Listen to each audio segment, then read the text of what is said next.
in our state, right? So thinking about it in that way, a reflective map would look like the fact that only 39% of this state is Anglo. So how in the heck do we have 60% of the seats that go to DC are going to be decided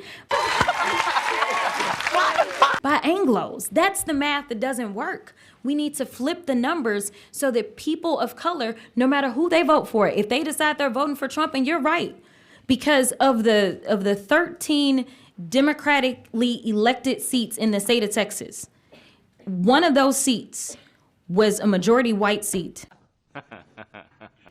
That's it. Everybody else, it was people of color that sent us to DC. But when we look at the Republicans, of the 25 seats, 23 of those seats are Anglo majority seats. 2 of those seats, Latinos are the ones that chose. And I don't have a beef with that. Like, that's who they elected, and that is perfectly fine. So they have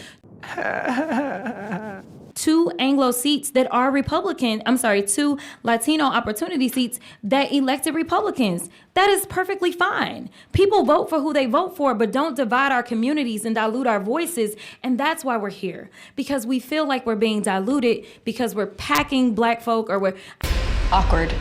So awkward. I mean, the bill author mentioned that there's some district that went up to over 70-something% Latino. That is packing. You don't need almost 80% Latinos for that district to perform as a Latino opportunity seat. And so you don't agree with the new majority?